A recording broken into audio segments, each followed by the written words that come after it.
बिस्मिल्लाहिर्रहमानिर्रहीम। अस्सलाम वालेकुम दोस्तों, इस लेक्चर में मैं आपको मज़ीद पॉइंट बताऊंगा जो कि आपके लिए बहुत ज़रूरी हैं और इससे आपको ट्रेड करने में आसानी हो जाएगी। ठीक है, सबसे पहले है चार्ट इंट्रोडक्शन एंड टाइप्स। फिर सेकंड नंबर पे है difference between line bar and candle sticks. और फिर है difference between buy and sell candle. और फोर्थ नंबर पे है total types of candle. And last में है candle pattern and bullish and bears comparison. ठीक है, तो जैसे मैं आपको बताता हूँ कि हमने पिछले जब हमने सॉफ्टवेयर डाउनलोड किया था तो उसमें आपको कुछ इस तरीके से चार्ट नज़र आया था। ठीक है, इसे कहते हैं लाइन चार्ट। ठीक है, एक ये किस्म है चार्ट की। सेकंड नंबर पे है बार चार्ट। अब ये बार चार्ट इस तरीके से आपको शो होगा, अगर आप इसको लगाते हैं तो आपको पता ये इस तरीके से आपको लाइंस शो होंगी। और उसके बाद है कैंडल स्टिक चार्ट। इसमें आपको पता चल रहा है कि कौन सी कैंडल बाई की है और कौन सी सेल की है। जैसे मैंने आपको बताया था कि ये जो वाइट कैंडल है जो ऊपर से नीचे आ रही है ये सेल की है, और जो ग्रीन कैंडल नीचे से ऊपर की तरफ जा रही है ये कैंडल बाई की होती है। ठीक है, तो आपको इसके बारे में फ़र्क मालूम हो गया है कि ये लाइन चार्ट है, इसमें पता नहीं चलता कि कहाँ से ओपन हो रहा है ये कैंडल, मार्केट ओपन हुई है कहाँ से क्लोज़ हो रही है और किस तरीके से अप डाउन जा रही है। ठीक है, जैसे ये चार्ट है इसमें भी आपको नहीं पता चलेगा कि मार्केट ने कब ओपन हुई, कहाँ से ओपन हुई और कहाँ पे क्लोज़ हुई, जबकि इसमें आपको क्लियर नज़र आ रहा है कि मार्केट इस जगह से ओपन हुई, 1 घंटे में यहाँ तक गई, वहाँ से फिर वापस आकर इसी जगह पे क्लोज़ हुई, फिर इसने सेल की कैंडल बनाई। ठीक है, और उसके बाद ये यहाँ से ओपन होकर यहाँ तक गई, यहाँ से फिर वापस आई, जबकि इनमें कुछ भी नहीं पता चलता कि किस तरीके से ये अप डाउन हो रही है। तो नेक्स्ट पॉइंट मैं आपको बताता हूँ कि जैसे मैंने आपको पहले बताया था कि जो बाई की कैंडल है वो नीचे से ऊपर की तरफ जाती है और जो सेल की कैंडल है वो ऊपर से नीचे की तरफ आती है। अब आप ये देखें कि ओपन ये यहाँ से कैंडल 1 घंटे की जो कैंडल नेक्स्ट कैंडल नई शुरू होती है वो इस जगह से ओपन हुई और उसके बाद ये यहाँ तक आई मार्केट नीचे, उसके बाद फिर वापस रिवर्स होते हुए ऊपर तक हाई उसने बनाया, यहाँ तक गई, यहाँ तक जाने के बाद इस जगह पे आके 1 घंटा कंप्लीट हुआ और यहाँ पे क्लोज़ हो गई। ठीक है, इसको इस पॉइंट को कहते हैं अपर शैडो। और ये जो कैंडल की जो सेंटर में जो आपको नज़र आ रही है इसे कहते हैं रियल बॉडी, यानी कि मार्केट 1 घंटे में इतना ऊपर गई, इसने ये रियल बॉडी बनाई और मार्केट नीचे से टच करके फिर ऊपर की तरफ गई, यानी कि लोअर शैडो। इस पॉइंट को हम लो शैडो कहते हैं। ठीक है, इसको अपर शैडो, इसको लो शैडो।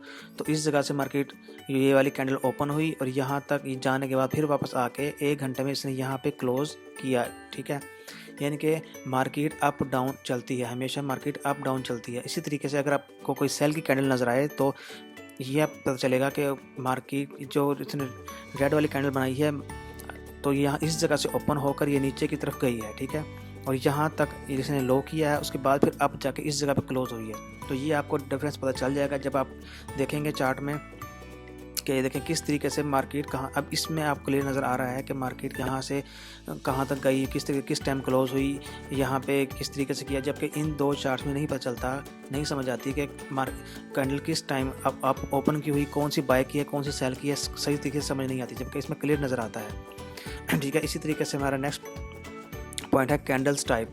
अब आप दोस्तों इस कैंडल्स को आपने अच्छी तरीके से याद कर लेना है, अच्छे तरीके से रट लेना है, क्योंकि इन्हीं कैंडल्स की बिना पर मार्केट के अप या डाउन जाने का पता चलता है। ठीक है, जैसे ये पहली कैंडल है बिग वाइट कैंडल, अगर इस तरीके से कैंडल बने, ठीक है, वाइट कैंडल बने तो इसका मतलब है कि ट्रेंड चेंज होने वाला है। उसके बाद आती है बिग ब्लैक कैंडल, यानी कि अगर सेल की कैंडल बने इस तरीके से आपको कहीं पर नज़र आए तो इसका मतलब है कि मार्केट का ट्रेंड फिर चेंज होने वाला है। और डोजी कैंडल, जिस जगह पे डोजी कैंडल बनेगी तो आपको पता चल जाएगा कि यहाँ से मार्केट का ट्रेंड चेंज हो जाएगा। आपने इन सब कैंडल को याद करना है और रट लेना है और जहन में रखना है। उसके मुताबिक जैसे जैसे आप जब चार्ट देखेंगे, जब आप ट्रेड करेंगे तो आपको हर जगह पे इस तरह की कैंडल्स बनी हुई नज़र आएंगी।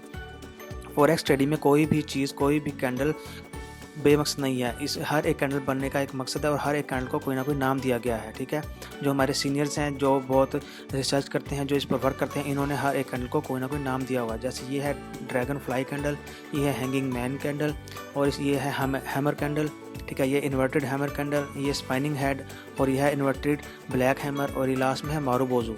ठीक है, मारूबोजू कैंडल जिसकी कोई भी यहाँ से कोई भी शेडो नहीं है, यहाँ से ओपन हुई, यहाँ पे क्लोज हो गई। इसी तरीके से ये हैंगिंग मैन है जो कि यहाँ तक आई और वहाँ से रिवर्स हो गई। ठीक है, और ये इन्वर्टेड ब्लैक है हमारा। इसी तरीके से ये सब का कोई ना कोई मकसद है और इसलिए इन सब के कोई ना कोई नाम रखे हुए हैं।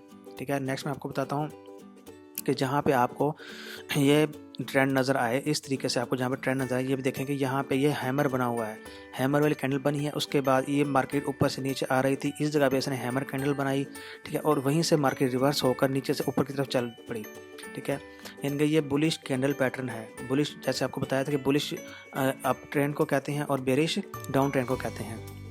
इसी तरीके से देखेंगे ये यहाँ से मार्केट नीचे गिरना शुरू हो रही थी और यहाँ पर इन्वर्टेड हैमर कैंडल बनी है और यहाँ से मार्केट उठना शुरू हो गई है। इसी तरीके से इधर देखें कि यहाँ से कैंडल नीचे आ रही थी, मार्केट नीचे गिर रही थी और यहाँ पे ये कैंडल बनी है ड्रैगन फ्लाई डोजी, ठीक है, यहाँ से मार्केट अप की तरफ चल पड़ी है। इसी तरीके से यहाँ पे देखेंगे मार्केट नीचे से ऊपर की तरफ जा रही थी और हैंगिंग मैन यहाँ पे इसने कैंडल बनाई है और ऊपर से नीचे आ गई है।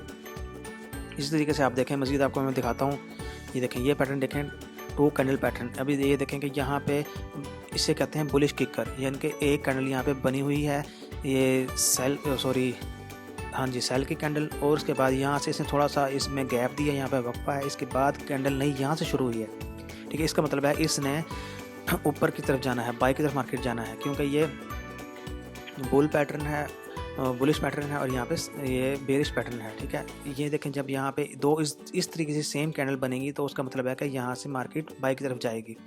तो अभी कैंडल्स को याद करें, ठीक है। इसी तरीके से बेरिश किकर है, यहाँ पे जब आप देखेंगे कि मार्केट नीचे से ऊपर की तरफ जा रही थी, ठीक है, और यहाँ पे इस तरह की कैंडल बनी है तो इसका मतलब है कि इसने सेल करनी है, मार्केट सेल में जाएगी, ठीक है। ये आप याद रखें, इन कैंडल्स को याद करें और आप बहुत बार इस चार्ट में देखेंगे इस तरीके से सब कुछ बनते हुए, ठीक है। आपने कोशिश करनी है कि हमेशा सिक्योर ट्रेड करनी है। फॉरेक्स में इंडिकेटर भी होते हैं मगर वो तमाम टूल्स 100% काम नहीं करते, मगर एक आइडिया हो जाता है जो कि 99% सही होता है या 95% सही होता है, ठीक है। तो बहुत से टूल, बहुत से सिग्नल होते हैं, वो सब 100% एक्यूरेट नहीं होते। फॉरेक्स में 100% कुछ नहीं होता। जो टूल्स, जो एनालिसिस यानी कि रिसर्च आपने करनी है, इससे ये कंफर्म नहीं होता कि ये काम किस तरीके से होगा, लेकिन एक आइडिया हो जाता है कि मार्केट ने बाय या सेल जाना है और या इस तरफ जा सकती है, ठीक है। इसीलिए आपने जब भी कोई ट्रेड करनी है तो मुकम्मल तरीके से प्रॉपर लर्निंग करके और रिसर्च करने के बाद आपने करनी है। फॉरेक्स के तमाम सिग्नल, तमाम एनालिसिस और सपोर्ट्स एंड रेजिस्टेंस और तमाम टूल से मार्केट अप डाउन जाने का पता चल जाता है। आप अच्छे तरीके से ट्रेड कर सकते हैं, मगर आप प्रॉपर तरीके से सीखें, समझें, उसके बाद ही ट्रेड करें, ठीक है। आपको अगर कोई आपका सवाल हो, कहीं पे आपको समझ ना आई हो तो आप मुझे कमेंट में बताएं और मुझे मैसेज करें ताकि मैं आपको कॉन्सेप्ट क्लियर करूँ, ठीक है। जम के पैसे कमाएँ, अपना ख्याल रखें, दुआ में याद रखिएगा। अल्लाह हाफिज़।